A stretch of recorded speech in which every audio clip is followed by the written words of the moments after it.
Hello everyone, the Manga Stand here, so let's stand around here and talk about some manga and anime.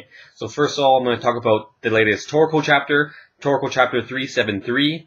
So at the beginning of this chapter, we have Brunch and Amaru kind of talking about Pangaea, I believe it was pronounced. Basically, this is like the theory that Earth used to be one continent. This is actually a real world theory, if anyone is still in like middle school or elementary. Pangaea is a real world theory that was basically like instead of 7 continents, there used to be one, and then it divided through time through the plate stuff, because plate stuff.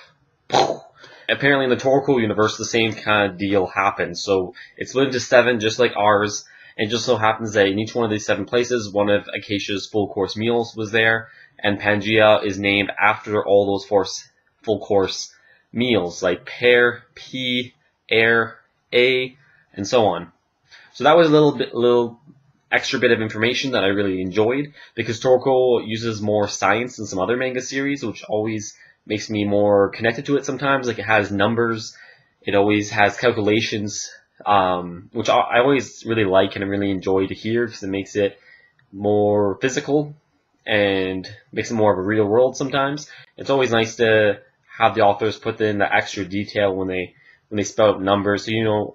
I'm sure everyone remembers. My first moment of Toriko that I remember is when they're on that waterfall, Toriko and Sunny, and that huge mountain is falling down on them, and they give the exact, I think, speed of the waterfall, weight of the mountain. So just stuff like that Toriko just tends to do a lot of the time. So after Brunch and Amaru's talk, basically the Dragon King has awakened, and not kind of excited about this, but we got to see more. We haven't seen the Dragon King yet. He's been kind of sleeping, so I'm hyped to see something about him, but we'll have to wait until the next chapter. I think it's hard to know what these 8 beasts are gonna do, because right now Toriko and Neo are battling out. So how will these 8 beasts kind of come in between them? Will they come in between them? Will it be a different war? Is someone gonna die within all mix of this? All these beasts coming together. So then we got that revelation, and then we got a bit of side stuff to do with Komatsu's friend. And Teppei, not really too interested in that, just because Komatsu's friend has amazing food luck, which food luck is just kind of a convenient excuse to I'm gonna win no matter what. But I'm not really connected with Komatsu's friend yet, because we haven't seen him a lot, and quite frankly, he's not very important yet. I would say, in my opinion, he hasn't shown value yet. I'm pretty sure the next couple chapters we'll see some big feat, or maybe he cooks God with Komatsu, and it'll be epic. It'll look gorgeous. It'll look tasty. But until then, I'm gonna wait until we see more about him. So yeah. So then we got my favorite part of the series. Not favorite part of the series. Favorite part of the chapter, where Toriko and Neo are facing off, and apparently news, the meat dish of Acacia, is able to make your cells multiply really fast, and because of that, you can kind of stop time or something. It doesn't really make sense, but it's a nice little explanation. And so Neo's apparently stopped time for one moment to equal a month. And during that time, he says that he's been savoring and sizing up Toriko.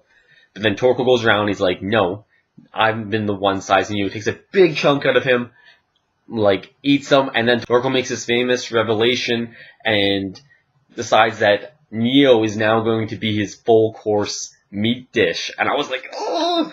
I still love to see that. It made me so giddy, because I was just seeing that, like, savagery that Toriko has always been about, that survival of the fittest, that men aren't the top in this world, and they're going to eat, and they're going to devour, and they're going to keep on succeeding every single life form in this Toriko universe. Toriko has always been about survival of the fittest, and whoever can't survive in Toriko gets eaten. And I love the savagery of this series. Basically, Toriko's just been turned into a cannibalism. He's going to straight up eat Acacia, apparently. Of course, I'm pretty sure later on it'll probably be where they take the demon out of Acacia, because I'm pretty sure now that Neo is proclaimed to be Toriko's meat dish, I'm sure that Neo will be taking out, maybe put in one of the jars, or something similar where Toriko can have that meat dish to savor forever. Because I don't think he can just stuff Acacia in a can or eat Acacia infinitely.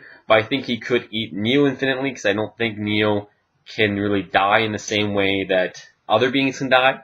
So there's a chance that Toriko will somehow seal Neo separately from Acacia and be able to eat him as his main meat dish for all eternity. No, until Toriko dies or what have you. So this has been my review on Toriko. I really love this chapter. Just again showing the savagery of Toriko and how it's the survival of the fittest in this series. You don't survive, you're not strong, you're not fit, you get eaten by something bigger. And I love it. So thank you guys for listening. Please give a like and subscribe if you like what I had to say. I have a new channel, so please give me feedback. And I would love to hear more from you guys. Thank you very much. See you out.